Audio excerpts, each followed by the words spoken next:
Right.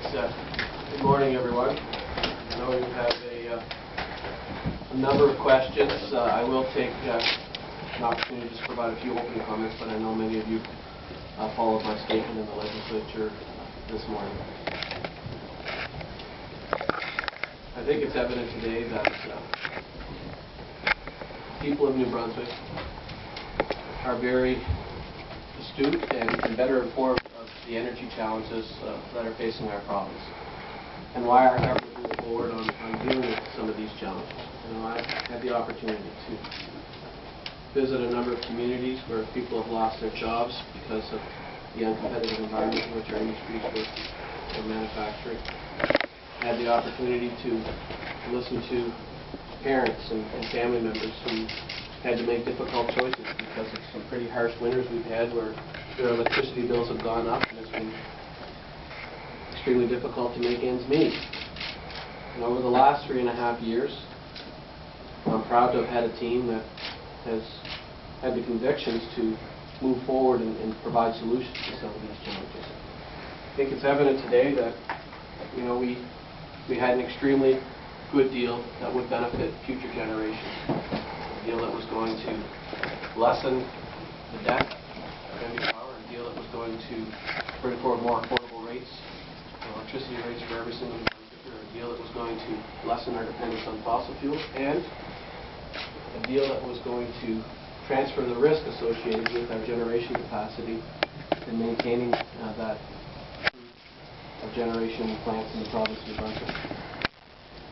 Last night, at a meeting that Jack here and Gabe Thomas and myself and Scott were in with Premier Charest and his team, Quebec made the decision to end discussions based on the due diligence that they undertook to assess the proposed deal as it stood and the risk associated with going forward.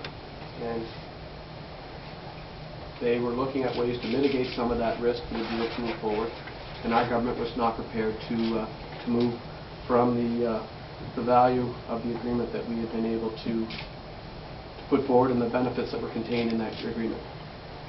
So we came to the conclusion that because of this impasse and on us standing up for what we put forward to the people of New Brunswick, that this deal will not be moving forward today, which is unfortunate because New Brunswickers are looking for solutions, and we have a responsibility to continue to look for those solutions. I think it's evident today that we are moving forward on a number of fronts, and this is a file that is going to continue to require the diligence of our government. It's going to continue to require all of us working together. One thing that I have learned in this process is that as a government, we have to do a better job in engaging people along the way. There's been certain areas where the process has worked extremely well. I look at the Poverty Reduction Initiative. But on this file, we felt that timing was critical to help those New Brunswickers in need now. And that's why we had to make some of the decisions that were upon us as we were elected to do. So je suis prêt de répondre à vos questions. You have some questions? We'll take them all, but we'll start with Chris. Okay, Chris.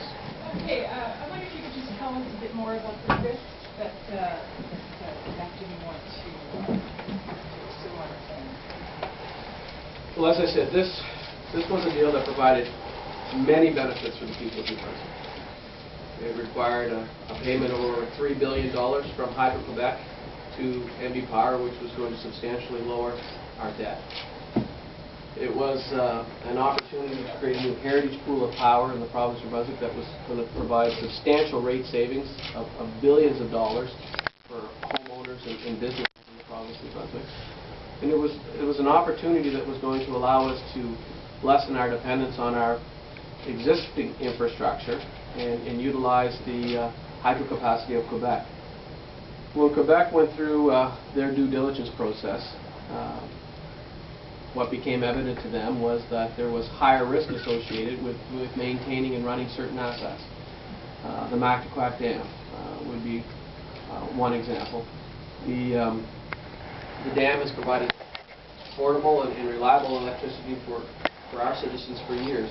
But going forward, there's, to make a decision to refurbish that dam for Hydro-Quebec, there was higher risk for them than if we were to go alone in the province of New Brunswick in undertaking that refurbishment.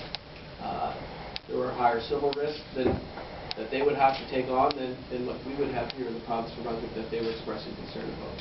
So these are a number of issues that became evident through the due diligence process. And as risk became associated with one asset for Hydro-Quebec, it compounded to other assets. And I'll use an example, the Point Lepreau generating station. We always took a firm position that the decommissioning costs associated and the risks associated with that plant